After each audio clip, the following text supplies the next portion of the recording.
ప్రశ్న వేస్తున్నాడు, దానికి సమాధానం కూడా ఇస్తున్నాడు. నీ ధోనిలో ఎక్కించుకున్నటకు నీ ధోనిలో ఎక్కించుకున్నటకు ఇష్టపడుతున్నావా? ఎక్కించుకున్నటకు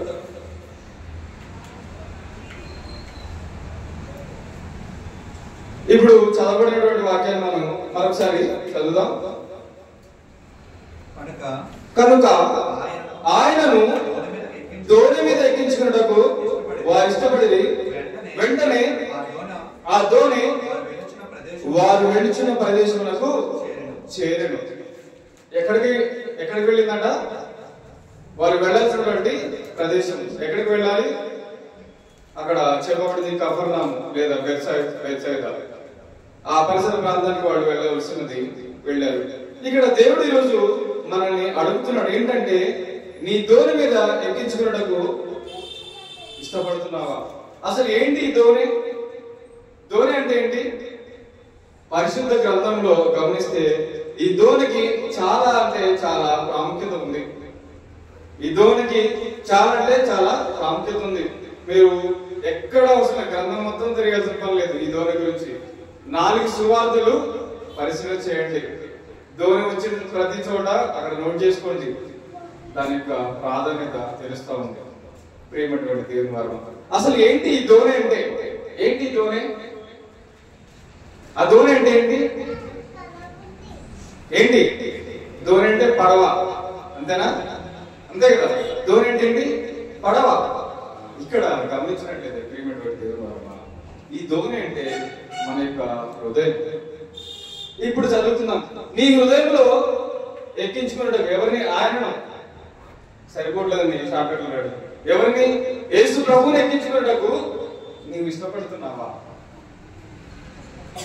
యేసు ప్రభువుని ఎక్కించుకున్నటకు అంటే ఎందుకు? మనము ఆ నావ మన జీవిత ప్రయాణంలో ఉన్నాం. మనం వెళ్ళవలసినటువంటి ప్రదేశం ఏంటి? కింద ఆ ప్రదేశం కూడా ఉంది కదా, వాళ్ళు వెళ్ళవలసిన ప్రదేశం. ఇక్కడ 2 పదాలను అండర్లైన్ చేసుకుందాం. ఇష్టపడేది, తర్వాత ప్రదేశం. ఈ రెండింటిని మనం చూసుకుందాం. అయితే ఇక్కడ ఏంటి? మన జీవన ప్రయాణంలో ఈ ధోని, ఈ హృదయం ప్రయాణిస్తా ఉంది. ప్రయాణించేంత కాలం కూడా మరి మన హృదయంలో ప్రభువుని మనము ఎక్కించుకోవడానికి ఇష్టపడుతున్నామా? మన ప్రయాణంలో ప్రభు ఉండడానికి మనం ఇష్టపడుతున్నామా అని ఇక్కడ అర్థం అనమాట. పైనుంచి మనం చదువుకుంటూ అవుతాం. సాయంకాలం అయినప్పుడు 16 నుంచి సాయంకాలం అయినప్పుడు ఆయన శిష్యులు సముద్రం వద్దకు వెళ్లి ధోని ఎక్కి సముద్రపు అద్దరినున్న కఫర్నహూమునకు పోవచుండేది. అంతలో చీకటి ఆయన గాని యేసు వారి యొద్దకు ఇంకను రాలేదు. అప్పుడు పెద్ద గాలి విసరగా సముద్రము పొంగుచుండెను. వారు ఇంచుమించు 2 క్రోసుల దూరం నడిపించిన తరువాత యేసు సముద్రం మీద నడుచుచు తమ ధోని దగ్గరకు వచ్చిన చూసి భయపడి, అయితే ఆయన నేనే, భయపడకూడని వారితో చెప్పాను. కనుక ఆయనను ధోని మీద ఎక్కించుకున్నటకు వారు ఇష్టపడి వెంటనే ఆ ధోని వారు వెళ్ళవలసినటువంటి ప్రదేశంకు చేరాడు. ప్రియమైనటువంటి దేవుని వారమా, ఇక్కడ ఈ యొక్క సందర్భానికంటే ముందు ఒక ఘటన జరిగింది. ఆ ఘటన కూడా మనం ఒకసారి గుర్తు చేసుకున్నాము. యేసు ప్రభు 5 రొట్టెలు 2 చేపలని 5,000 మంది పురుషులకు పంచిన తర్వాత ఇంకా ఆ 5 చేపలు 2 రొట్టెలు 12 గంపలకి ఎత్తారనమాట. ఈ సంఘటన జరిగిన తర్వాతకి ఇది జరుగుతూ ఉంది. ఏది ఘటన? వీళ్ళు అద్దరికి వెళుతున్నారు. అద్దరి అంటే దరి, అవతలి ఒడ్డు. వీళ్ళు సముద్రానికి యువతులున్నారు. ఆ సముద్రం అవతలికి వెళ్ళమని ప్రభువే వారికి సూచించినట్టుగా చూడొచ్చు. మనం మత్తయి సువార్తలను చదివితే కనుక మనకు తెలుస్తా ఉంది. ప్రభువే వారికి సూచించినట్టుగా చూడొచ్చు. ప్రభు ఏం చెప్పాడంటే, మీరు అవతలికి వెళ్ళండి, నేను వస్తాను, నేను నిదానంగా వస్తాను అని చెప్పేసి ప్రభు వాళ్ళకి చెప్పినట్టుగా చూడొచ్చు. అయితే ఆ శిష్యులు కూడా 12 మంది శిష్యులు కూడా ప్రభుకి లోబడి ఆయన మాటకి విధేయించి ఏం చేశారంటే, వాళ్ళు అక్కడ నుంచి ప్రయాణమే వెళుతూ ఉన్నారు. అవతల ప్రాంతానికి వాళ్ళు వెళ్తున్నారు. వెళుతున్నప్పుడు ఏం జరిగిందంటే, కొంత దూరం ప్రయాణించారు. కొంత దూరం ప్రయాణించిన తర్వాత ఎంత దూరం? 2 క్రోసుల దూరం. 2 క్రోసులు అంటే, ఒక క్రోసు అంటే దగ్గర 1 నుంచి 2 మైళ్ళు. 1 మైలు అంటే రాసుకునేవాడు. 1 మైలు అంటే 1.5 కిలోమీటర్, 1.5 కిలోమీటర్. అంటే వీళ్ళు ఎంత దూరం ప్రయాణించారంట? దగ్గర దగ్గర 2 క్రోసుల దూరం. అంటే 5 నుంచి 6 కిలోమీటర్ల వరకు వాళ్ళు ప్రయాణించినట్లుగా చూడొచ్చు. ఇవి మీకు ఉపయోగపడతారు, రాసుకోండి. 5 నుంచి వాళ్ళు 6 కిలోమీటర్లు సముద్రంలో ప్రయాణించినట్లుగా చూడొచ్చు. సముద్రంలో వాళ్ళు ప్రయాణించినట్టు చూడొచ్చు. అయితే 5 నుంచి 6 కిలోమీటర్లు ప్రయాణించిన తర్వాత ఏం జరిగిందట? ఏం జరిగింది? చీకటి పడింది. ఓకే, చీకటి పడింది. చీకటి పడినప్పుడు సహజంగా ఏం జరుగుతుంది సముద్రంలో? మనం గమనించినట్లయితే మనకు తెలుసు, మన తెలుగు రాష్ట్రం తెలంగాణలో లేదు కానీ ఆంధ్ర రాష్ట్రంలో సముద్రం ఉంది కదా. అయితే అక్కడ మీరు గమనించండి, వైజాగ్ కావచ్చు, లేదంటే మచిలీపట్నం కావచ్చు, తర్వాత బాపట్ల కావచ్చు, ఇక్కడ మీరు వెళ్ళినప్పుడు చూడండి, సాయంత్రం అక్కడ 6 గంటల వరకు మాత్రమే పర్మిషన్ ఉంటుంది బీచ్ లోకి వెళ్ళడానికి. సాయంత్రం 6 గంటల వరకు మాత్రమే బీచ్ లోకి వెళ్ళడానికి పర్మిషన్ ఉంటుంది. ఎందుకు? సాయంత్రం 6 దాటితే సముద్రంలో ఏం జరుగుతుందో ఎవరికి తెలియదు. పెద్ద పెద్ద అలలు రేకెత్తుతా ఉంటాయి, రాకాసి అలలు అంటారు. సముద్ర తరంగములు బాగా ఉప్పొంగుతా ఉంటాయి, అలలు పైకి ఎగసిపడుతూ ఉంటాయి. అర్థం కాదనమాట ఏం జరుగుతుందో. ఆ నీళ్లు ఒక్కసారిగా వచ్చేస్తుంటాయి, చాలా ఫోర్స్ తో, చాలా శక్తితో వస్తూ ఉంటాయి అన్నమాట. కాబట్టి పొరపాటున డే టైమ్ లో వచ్చేటువంటి అలల కంటే కూడా ఆ నైట్ పూట వచ్చేటువంటి అలలు చాలా భయంకరంగా ఉంటాయి. కాబట్టి పొరపాటున దాంట్లో పడితే అది ఎక్కడికి తీసుకుపోతుందో తెలియదు, మన శవం ఎక్కడ తేలుతుందో తెలియదు, దొరకదు. మీరు రీసెంట్ గా మేబీ 6 months అవుతుంది కావచ్చు, వైజాగ్ లో ఒక వ్యక్తి ఒక చేపని, పెద్ద చేపని పట్టాడు సముద్ర తీరంలో. అయితే పెద్ద చేప పడింది, దాన్ని లాగేటువంటి క్రమంలో చాలా పెద్దదన్నమాట. తన యొక్క శక్తి సరిపోలేదు. ఆ చేప ఏం చేసిందంటే లాక్కుపోయింది లోపలికి. ఎక్కడికి లాక్కుపోయింది? సముద్రంలో. లాకపోతే ఏమిటో తెలుసా? ఆయన శవం దొరకలేదు. కొన్ని రోజులు గాలించారు ఆ శవం కోసం. అంటే భయంకరంగా ఉంటుంది అనమాట. ఒక్కసారి సముద్రంలో మనం పడితే ఎంత గజయితగాళ్ళైనా సరే వాళ్ళ యొక్క బలం సరిపోదు, వారి యొక్క చాకచక్యత, తెలివితేటలు అక్కడ సరిపోవు. ఆ వ్యక్తి, ఆ సముద్రంలో మరణించినటువంటి వ్యక్తి గజయితగాడే. ఆ సముద్రంలో వేటకు వెళ్లే వాళ్ళంతా కూడా గజయితగాళ్ళు అయితేనే వెళ్తారు, నార్మల్ వ్యక్తులు ఎవరు వెళ్ళలేరు. ఎందుకంటే భయంకరంగా ఉంటుంది.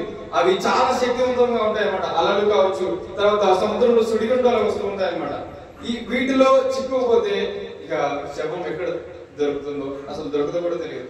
ఎందుకంటే తిమింగళాల నోట్లో పడితే ఏమి మిగిలిన దొరకవు, అంత భయంకరంగా ఉంటుంది. అయితే ప్రియమైనటువంటి దేవుడు వారు ఇక్కడ కూడా ఏం జరిగిందంటే, రాత్రి అయ్యేసరికి ఆ సముద్రంలో ఏమి చెలరేగుతున్నాయంట? అలలు చెలరేగుతున్నాయంట. తుఫాను ప్రారంభమైంది. అయితే ఆ పడవ, ఆ నావ ఏం జరుగుతుందంటే అలల చేత కొట్టబడతా ఉంది. ఏం చేయబడతా ఉంది? అలల చేత కొట్టబడతా ఉంది. ప్రియమైనటువంటి దేవుడు వారు మన జీవితంలో గమనించినట్లయితే ఎన్నో కష్టాలు వస్తూ ఉంటాయి, ఎన్నో శ్రమలు వస్తూ ఉంటాయి, ఇబ్బందులు వస్తుంటాయి. కొన్ని సమస్యలు చిన్నగానే ఉంటాయి, కానీ దాని నుంచి బయటపడడానికి చాలా క్లిష్టంగా ఉంటుంది. తట్టుకోలేని పరిస్థితులు ఒక్కోసారి ఏమనిపిస్తుందంటే చిన్న సమస్య పరిష్కరించలేక చనిపోయే పరిస్థితికి దాటిస్తూ ఉంటుంది. మనం చూసాం, చాలా సంఘటనలు చూస్తున్నాం మన సమాజంలో. మన సమాజంలో చాలా సంఘటనలు, అప్పులు కావచ్చు, రోగాలు కావచ్చు. కొంతమంది భయంకరంగా ఉంటుంది అప్పులు అయితే, చాలా అంటే చాలా. అది నేను కూడా అనుభవిస్తున్నాను. చాలా అంటే చాలా తీవ్రంగా ఉంటుంది. వాళ్ళు వచ్చి ఇంటికి వస్తారు, మీదకి వచ్చి, అంటే ఇంటికి వచ్చి కూర్చుంటారు, గొడవలు చేస్తుంటారు, రచ్చ చేస్తారు. అయినా కూడా మనం భయపడదు. మన విశ్వాసం గొప్ప విశ్వాసంతోనే మనం ముందుకు వెళ్ళాలి. కొన్నిసార్లు రోగాలు వస్తాయి, భయంకరమైన రోగాలు పీడిస్తాయి మన శరీరాన్ని. ఎక్కడికి పోయినా, ఏ డాక్టర్ దగ్గర పోయినా లక్షలు కోట్లు ఖర్చు పెట్టినా కూడా అది నయం కాదు, అది నయం కాదు. అలానే నిరుత్సాహపడద్దు, నిరాశపడుతున్నాం. కేవలం మనం దేవుని విశ్వాసంతో ముందుకు వెళ్ళాలి. మన దేవుడు గొప్పవాడు, మన దేవుడు గొప్పవాడు కాదు. 100% ఎటువంటి డోకాలు. మన దేవుడు చాలా గొప్పవాడు. ఇక్కడ మనం గమనించినట్లయితే ఈ దోణిలో 12 మంది శిష్యులు ప్రయాణిస్తా ఉన్నారు. దగ్గర దగ్గర 5 నుంచి 6 కిలోమీటర్లు ఆ సముద్రంలో ప్రయాణించారు.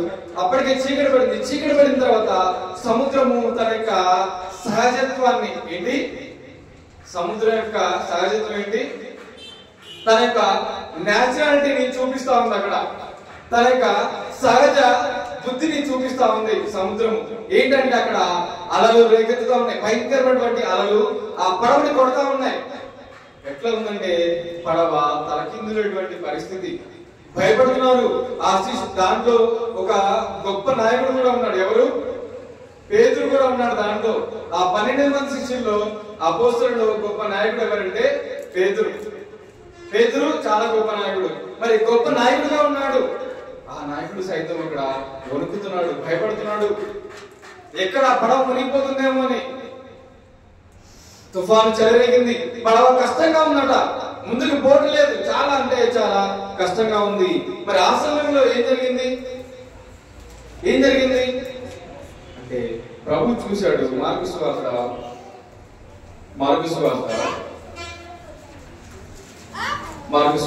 6వ అధ్యాయం 48వ వచనం చూద్దాం.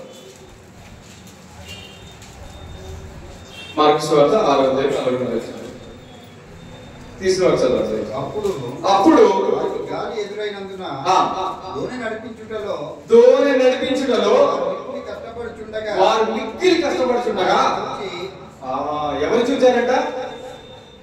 పడవ చాలా కష్టంగా పోతుంది, వీళ్ళు నడిపిస్తున్నారు. కానీ ఎంత మిక్కిలి అంటే బహు అధికంగా, చాలా ఎక్కువగా వాళ్ళు కష్టపడుతున్నారు. పోవట్లేదు పడవ.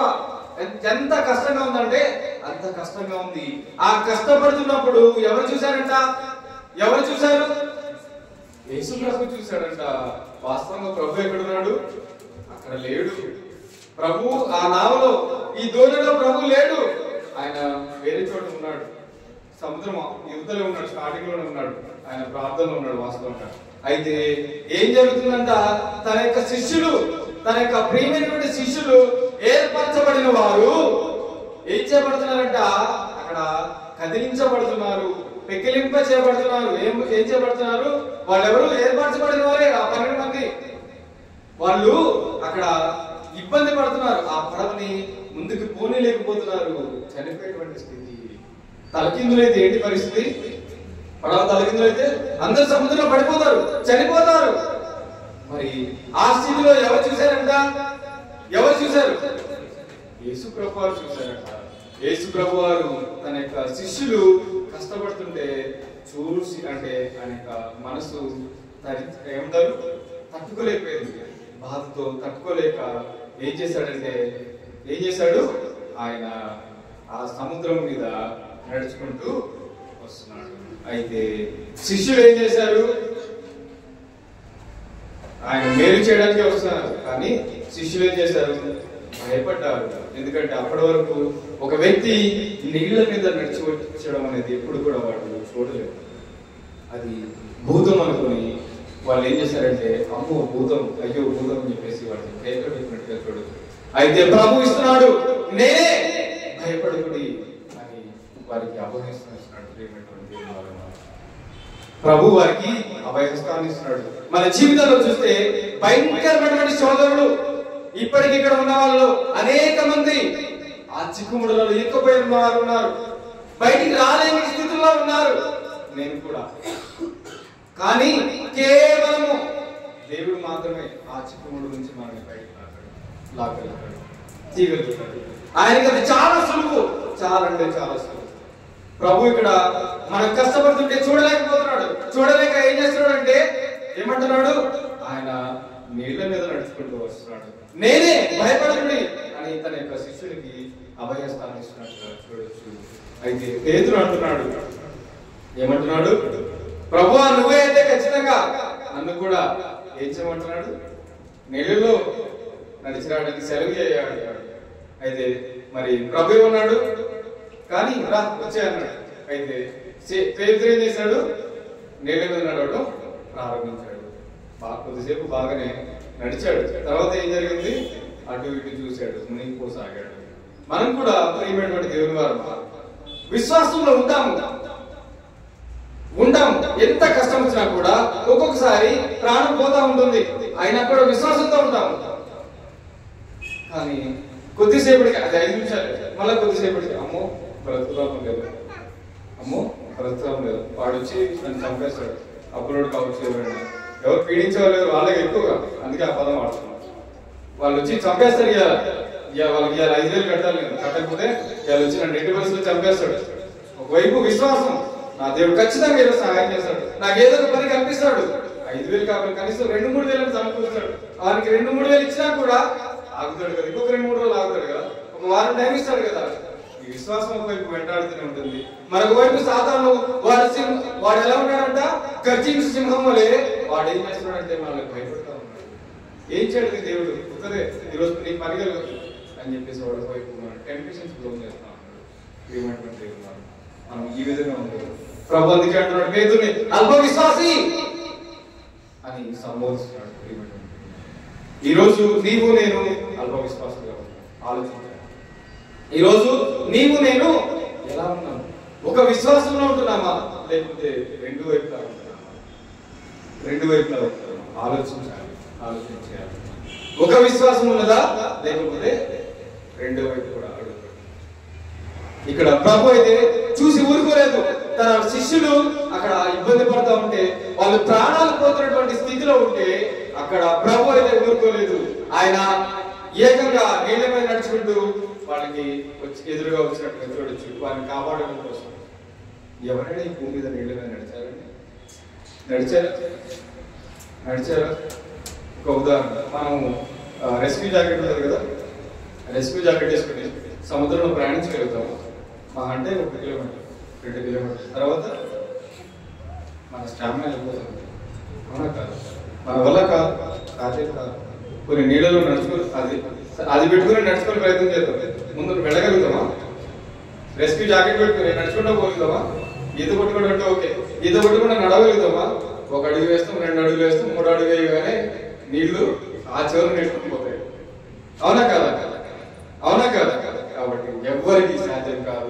ఇక ఎవరు లేరు నీళ్ళ మీద నడిచేటువంటి వారు ఎవరు లేరు. మొదటి యేసు తర్వాత పేతురు. ఇక ఎవరికి అవకాశం లేదు.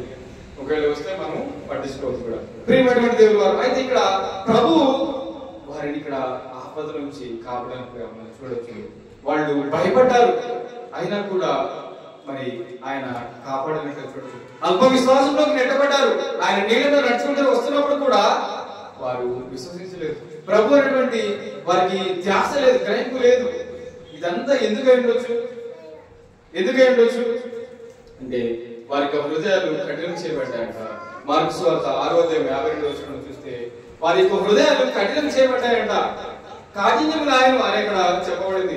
ఇంతకు ముందే ఈ సంఘటనకు ముందే వాళ్ళు 5 రొట్టెలు 2 చేపలు 5,000 మంది పైగా తిన్నటువంటి సందర్భాన్ని చూశారు. మరి అది చూసి కూడా వీళ్ళు ఏం చేయబడ్డారు? అల్ప విశ్వాసానికి లోను చేయబడ్డారు. మరి మన జీవితం ఎలా ఉంటుంది? ఆలోచించాలి. ఇక్కడ మనం కంటిన్యూషన్ చూసుకుంటే ఎప్పుడైతే ప్రభు ఆ దూరుడికి ఎక్కాడు అంటే కనుక ఆయన దూరు మీద ఎక్కించుకున్నట్టు వారు ఇష్టపడింది. ఎప్పుడైతే ప్రభు ఆ దూరుడికి ఎక్కాడో ఎప్పుడు వీళ్ళు ఇష్టపడ్డారు? వచ్చుచున్నవాడు ప్రభు అని. వచ్చుచున్నవాడు నీటి మీద నడుస్తున్నవాడు ఎవరు? ప్రభు, సత్యవంతుడు. ఆ సత్యవంతుడని గ్రహించినాక వాళ్ళు ఏం చేశారంట? పడవలోకి ఎక్కించుకోవడానికి, ఆ నావలోకి ఎక్కించుకోవడానికి ఇష్టపడ్డారంట. వాళ్ళు ఇష్టపడి ప్రయాణం సాగించినప్పుడు ఏం జరిగిందంట? ఆ పడవ ఎక్కడికి పోయిందంట? చేరవలసినటువంటి ప్రదేశానికి చేరింది. ప్రియమైనటువంటి ఈ రోజు ఇక్కడ ఉన్నటువంటి నీవు నేను ఎక్కడికి పోవాలి? నేనైతే కోదాడు నుంచి వచ్చాను, తిరిగి భౌతికంగా కోదాడు. కానీ ఇక్కడ ఉన్నటువంటి ఆత్మ, నా హృదయం ఎక్కడికి పోవాలి? నా మనసు ఎక్కడికి పోవాలి? ఎక్కడి నుంచి వచ్చిందో అక్కడికి పోవాలి. ఎక్కడి నుంచి వచ్చిందో అక్కడి నుంచి పోవాలి. ప్రభు ఇప్పుడు కాదు, ఈ హృదయం, ఈ మనసు ఎక్కడి నుంచి వచ్చింది అంటే ఆత్మ. దాన్ని వేరే విధంగా మీరు తీసుకో దయచేసి. మనసు, హృదయం అంటే ఆత్మను పోలుస్తున్నాను. ఇది ఎక్కడి నుంచి వచ్చిందంటే ఇప్పుడు కాదు, ఎప్పుడో చెప్పాడు. మనం కొత్త నిబంధనలు చదువుకుంటున్నాం. ఎబ్రీ పత్రికలో మనకు ఏమైందంట? యాత్రికులం ఏమన్నామంట. ఇప్పుడు కాదు, లేవీ కాండంలో చెప్పాడు. అది కూడా చూద్దాం ఒకసారి. లేవీ కాండము 20 అధ్యాయం 23 వచనం. లేవికాండము 25-23 వచనం. మనము పరదేశంగా ఉన్నామని చెప్పేసి అక్కడే చెప్పాడు. అక్కడ ఇంకో మాట కూడా చెప్తాడు, ఈ భూమి మీద మనం పొలాలు ల్యాండ్స్ అని కొనుక్కుంటాం కదా, అవి పర్మనెంట్ రిజిస్ట్రేషన్ లేవని కూడా చెప్పాడు. మనం ఎంత ఖర్చు పెట్టినా పర్మనెంట్ రిజిస్ట్రేషన్ కాదు. ఎందుకు? అవునా కాదా? ఈ విషయం తెలుసా? ఒకవేళ ఉదాహరణకి నేనే ఉన్నాను, ఒక ఎకరం పొలం కొనుక్కున్నాను, లేదంటే ఒక ఇంటికి కావాల్సిన స్థలాన్ని కొనుక్కున్నాను, రిజిస్ట్రేషన్ చేయించుకున్నాను, బాగానే ఓకే, ఒక 25 ఏళ్ళు మంచిగా జీవించాను ఆ ఇంట్లో, ఓకే. కానీ అనుకోకుండా ఒక రోజు ఆ పక్క నుంచి ఒక హైవేలో లేకపోతే ఒక రైల్వే ట్రాక్ శాంక్షన్ అయింది. నా ఇంటి ముందు నుంచి కావచ్చు, ఇంటి ఎక్కడి నుంచి కావచ్చు, లేదంటే ఇంటిలో నుంచే కావచ్చు. ఏం జరిగిందంటే తప్పని స్థితిలో తప్పక ఏం చేయాల్సి వచ్చింది? వాళ్ళకి సమర్పించుకోవాల్సి వచ్చింది. ఇది వాస్తవం. ఇది కాబట్టి ఇక్కడ జరిగేటువంటి రిజిస్ట్రేషన్ పర్మనెంట్ కాదు. అది దేవుడు కూడా చెప్పాడు లేవికాండం. ఇక్కడ మీకు చరిత్ర తెలుస్తుంది. అక్కడ మార్చాలంటారు 25-23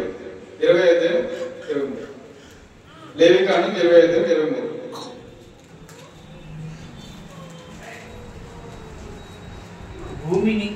భూమిని శాశ్వత విక్రయము చేయకూడదు. భూమిని శాశ్వత విక్రయం చేయదట. ఆ భూమి నాదే, మీరు నా యొక్క కాపురమున్న ఎవరంట? భూమి మీద ఎవరున్నా? మనమే కదా. అక్కడ ఇజ్రాయేలే కాదు, ఇప్పుడు మనం కూడా భూమి మీద ఉన్నాం. ఏమంట? మనమంతా ఏమైనామంట? పరదేశులము కాదా? ఎప్పుడు చెప్పాడు ఈ మాట దేవుడు? ఆనాడే చెప్పాడు.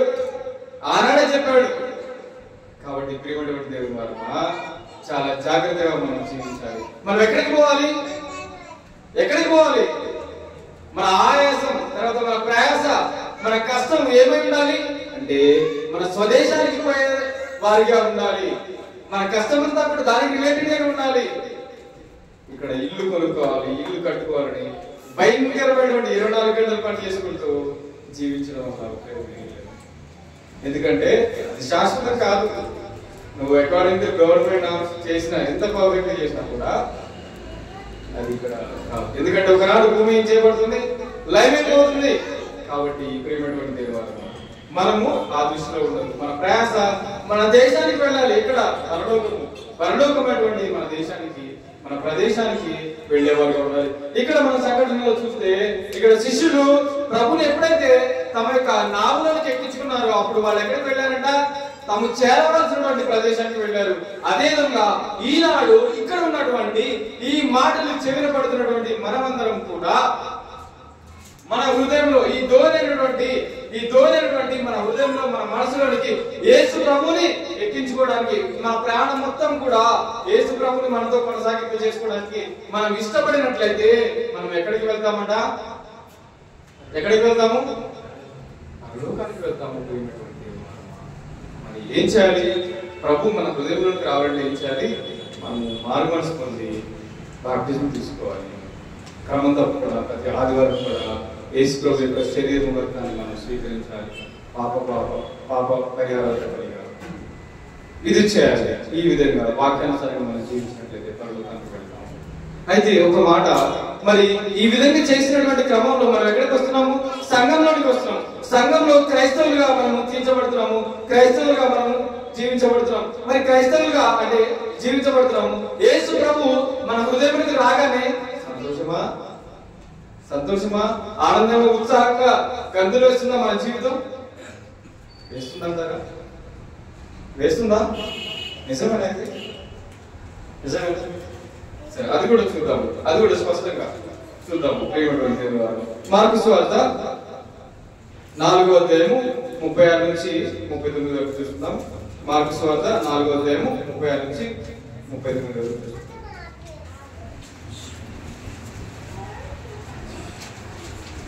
మార్కు సువార్త 4వ అధ్యాయము.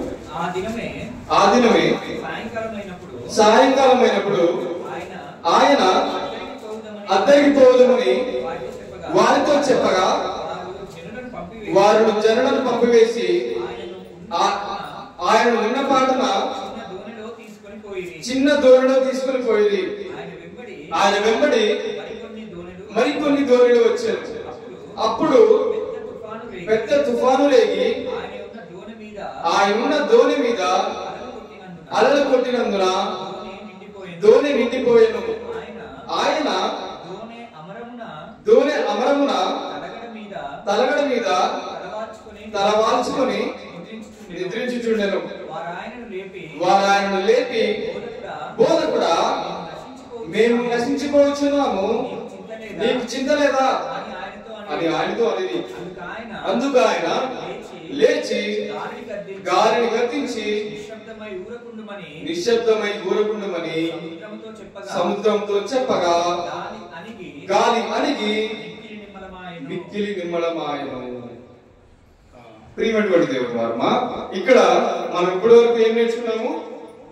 యేసు ప్రభువుని మన హృదయంలోనికి, మన హృదయమైనటువంటి ధోరణిలోనికి ఎక్కించుకోవడానికి ఇష్టపడుతున్నామా? ఎక్కించుకుంటే దానికి అల్టిమేట్ గా వచ్చేటువంటి అవుట్పుట్ ఏంటో చూసాము. ఎక్కించుకోవడానికి ఇష్టపడుతున్నామా అనే దాని గురించి చర్చించుకున్నాము. దానిలోనే మరి ఇప్పుడు ప్రభువు మన హృదయంలోనికి రాగానే సంతోషమా అంటే ఏం జరుగుతుంది? ఇక్కడ ప్రభువు ఆ ధోరణిలో ఉన్నాడు. ఇక్కడ ఎక్కడున్నాడు ప్రభు? ఆ ధోరణిలో ఉన్నాడు. ఆ ధోరణిలో ఉన్నప్పుడు ప్రభు ఏం చేస్తున్నాడంటే ప్రశాంతంగా అక్కడ నిద్రించుతున్నాడు. ఆయన అలసట చేత అక్కడ నిద్రించుతున్నాడు. నిద్రిస్తున్నప్పుడు మరి ఏం జరుగుతుందంట? మళ్ళీ ఏం జరుగుతుంది? ఆ నావకి, ఆ పడవకి, ఈ హృదయానికి ఏం జరుగుతుంది? సంఘంలోకి వచ్చినా కూడా ఏం జరుగుతుంది? సంఘంలోకి వచ్చాక కూడా ఏం జరుగుతుంది? దెబ్బలు తగ్గుతున్నాయంట. అలల చేత ఆ యొక్క పడవ కొట్టబడుతుందట. ఎందుకు అంటే మన జీవితము ఒక క్రమంలో లేకపోవడం, మన జీవితం, ఈ హృదయము ఒక క్రమంలో వెళ్ళకపోవడము, అల్ప విశ్వాసంగా ఉండడం చేత మనం ఏం చేస్తామంటే ఏదైనా ఒక తప్పిదం జరిగినప్పుడు, జరుగుతాయి, తెలుసు తెలియక జరుగుతూ ఉంటుంది. ఎదుటివాడు ప్రశ్నించినప్పుడు వెంటనే తప్పించుకోవడం కోసం అబద్ధం చెప్తాం. క్రైస్తవులుగా ఉన్నటువంటి మనం కూడా ఏం జరుగుతుందంటే దాని ప్రభావం, అంటే దానికి తీవ్రత మరి కొద్దిసేపటికో, కొన్ని రోజులకో తెలుస్తుంది. అబద్ధం చెప్పావు, అవతల తెలియదా? ఇప్పుడు కాకపోతే రేపు తెలుస్తుంది. ఏం చేస్తాడు? మన మీద ఏం తీర్చుకుంటాడు? ప్రేమ చూపిస్తాడా? బ్రదర్ ఐ లవ్ యూ అని చెప్తాడా? మీరంటే చాలా ఇష్టం అని చెప్తాడా? తమ్ముడు నువ్వంటే చాలా ఇష్టం అని చెప్తాడా? స్నేహితుడు సరే నువ్వంటే నాకు ఇష్టం అని చెప్తాడా? లేదు, వాడు అవకాశం కోసం చూస్తూ ఉంటాడు. అవకాశం దొరకగానే మనం ఇబ్బంది పెడతా ఉంటాడు. కాబట్టి ప్రియమైనటువంటి దేవుని వారమా, సంఘంలో ప్రవేశించినా కూడా నువ్వు క్రమముగా దేవుని నీతిని యథార్థంగా నువ్వు వెతుకుతూ యథార్థంగా జీవిస్తే ఈ ఎలల తాకిడి తక్కువగా ఉంటుంది. కానీ మనం ఏం చేస్తున్నామంటే భౌతిక పరంగా జీవిస్తాం. వాక్యాన్ని పక్కకు పెట్టుకొని ఈ లోకానుసారంగా లౌక్యము అనేటువంటి పదాలను, లౌక్యం అంటే తెలుసు కదా, సందర్భానుసారంగా మాట్లాడడం, తెలివితేటలు తెలుస్తూ ఉంటారు. ఈ విధంగా జీవించడం వల్ల దాని యొక్క ప్రభావాలు తర్వాతగానే తెలుస్తూ ఉంటాయి. దీనివల్ల అనేక మరలా శ్రమల చేత, ఇబ్బందుల చేత మనం ఇబ్బంది పడతా ఉంటాం. చిన్న మాట, కరోనా టైంలో ఎంతమంది వ్యాక్సిన్ వేయించుకున్నారంటే చాలా మంది ఎదుగుతారు ఇక్కడ, అవునా? ఇది వ్యాక్సిన్ ఎందుకు వేయించుకున్నాం మనం? కరోనా నుంచి తప్పించుకోవడం. ఎవరు చెప్పారు? గవర్నమెంట్ కదా, గవర్నమెంట్ చెప్పింది కదా.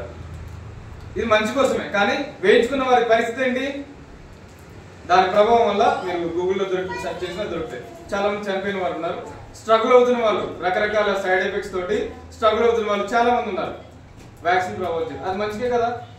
ఇలాగే ప్రియమైనటువంటి దేవుని వారమా, మన జీవితంలో కూడా మనం యథార్థంగా జీవించినా కూడా కొన్నిసార్లు తెలియనటువంటి శోధనలు ఎదురవుతూ ఉంటాయి. కొంతమంది మనల్ని, అంటే మన యాటిట్యూడ్ నచ్చిన వాళ్ళు కావచ్చు, మనల్ని ఇష్టపడని వాళ్ళు కావచ్చు, తెలియకుండానే కొన్ని కార్యాలు చేస్తూ ఉంటారు. కాబట్టి నేను నిజాయితీగా ఉంటున్నాను, నీతిగా ఉంటున్నాను, సత్యమును మాత్రమే ప్రకటిస్తున్నాను, సత్యంగా మాత్రమే నేను జీవిస్తున్నాను, మాట్లాడుతున్నాను అని, అయినా కూడా నాకు కష్టాలు వస్తున్నాయి, ఇబ్బందులు వస్తున్నాయి, బాధలు వస్తున్నాయి, దెబ్బలు తగ్గుతున్నాయి అని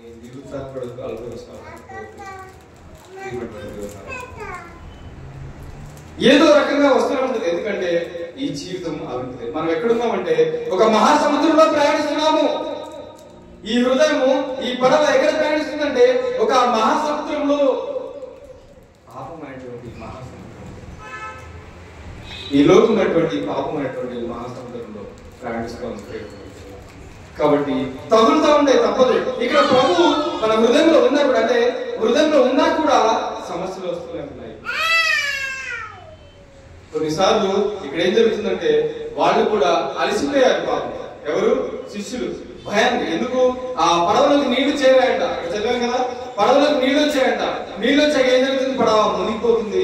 ప్రాణాలు పోతాయేమో అని మరలా వీళ్ళు ఏం చేస్తున్నారంట? కేకలు వేస్తున్నారు. రెండో సందర్భం ఇది వాస్తవంగా. మొదటి సందర్భం అది, ఇది రెండో సందర్భం. రెండో సందర్భంలో కేకలు వేస్తున్నారు. ప్రభువా నీకు చింత లేదా? మేము చచ్చిపోతున్నాం ఇక్కడ, నువ్వు ప్రశాంతంగా నిద్రపోతున్నావు అని ఆయన్ని ప్రశ్నిస్తున్నారు. అయితే మనం కూడా ప్రార్థనలో ఈ విధంగానే ప్రార్థన చేస్తాము. కష్టం ఎక్కువైనప్పుడు, తీవ్రత తారాస్థాయి దాటినప్పుడు, బాగా పీకల వద్దలో ఉన్నప్పుడు ఏం చేస్తామంటే తట్టుకోలేక దేవుడిని ప్రార్థన చేసినప్పుడు దేవుడితో మాట్లాడుతూ ఉంటాం. దేవుడితో మనము మాట్లాడుతూ ఉంటాం.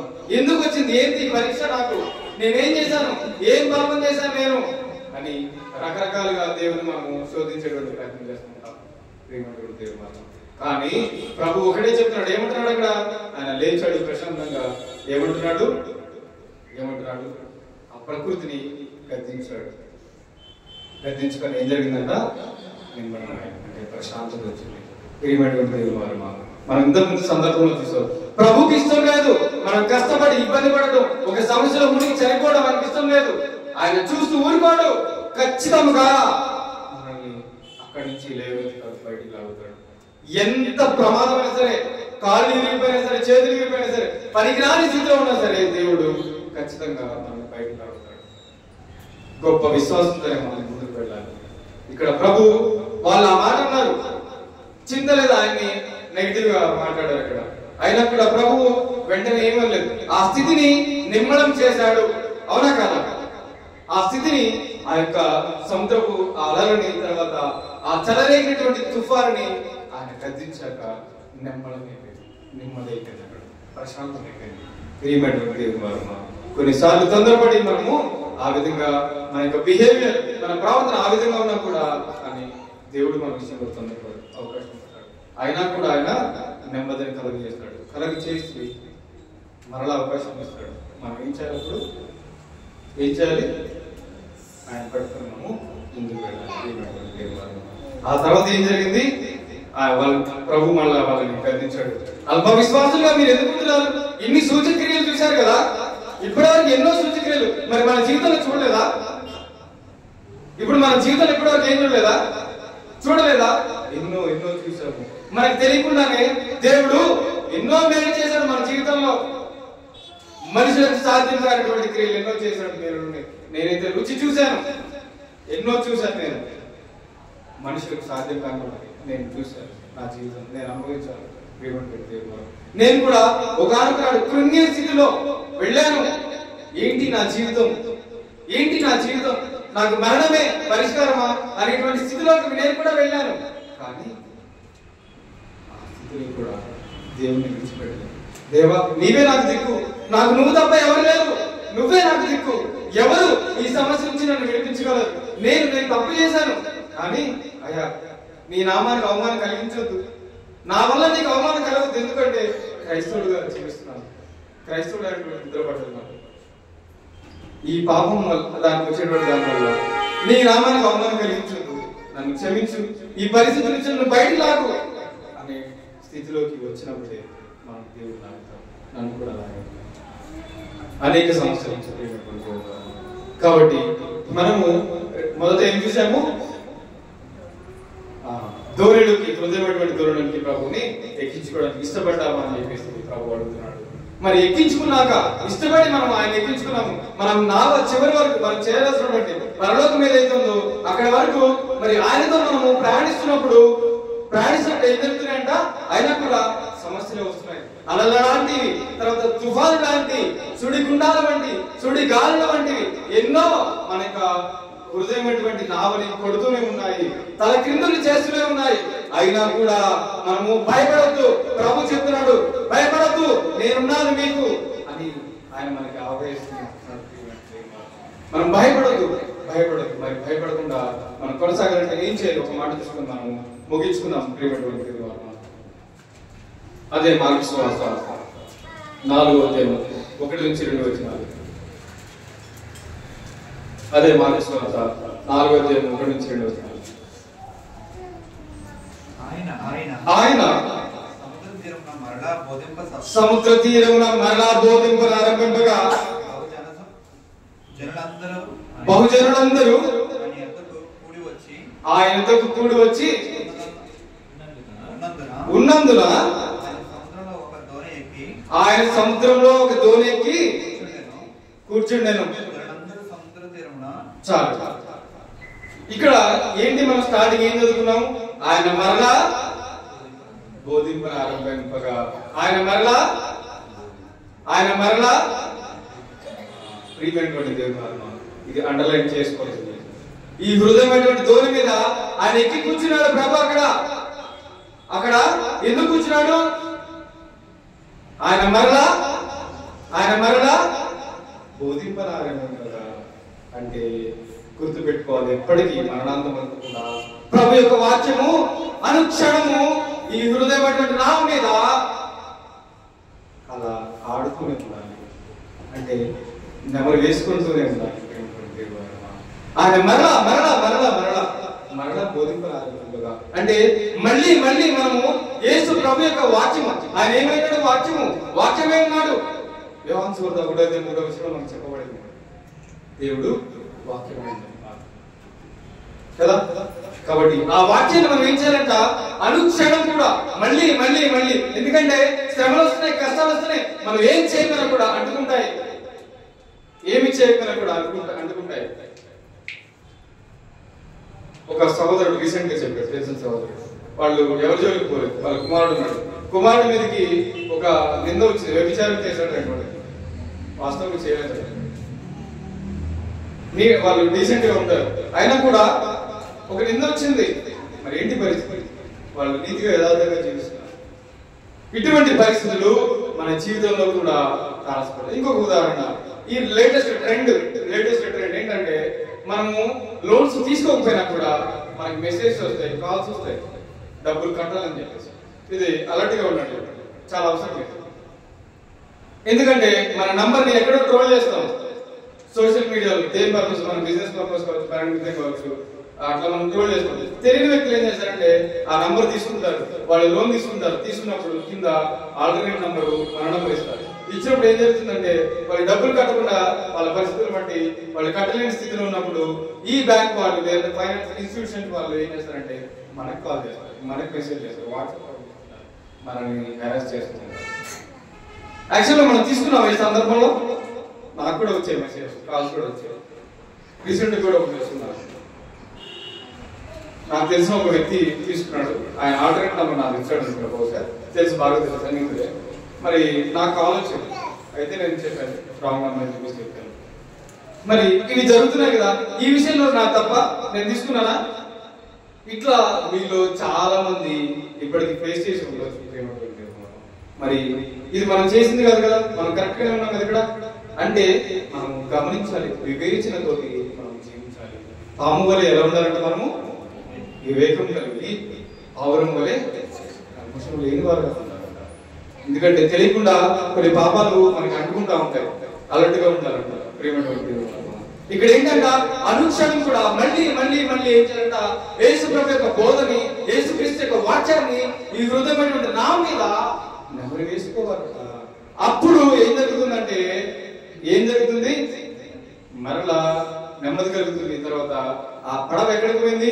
రెండో సందర్భంలో కూడా ఎక్కడికి పోయింది? పడవ చేరవలసినటువంటి గమ్యానికి వెళ్ళింది, అక్కడ ఉండదు. తర్వాత వేరే చోట చేరవలసినటువంటి గమ్యానికి అది వెళ్ళింది. అంటే మనం ఎక్కడికి పోవాలి?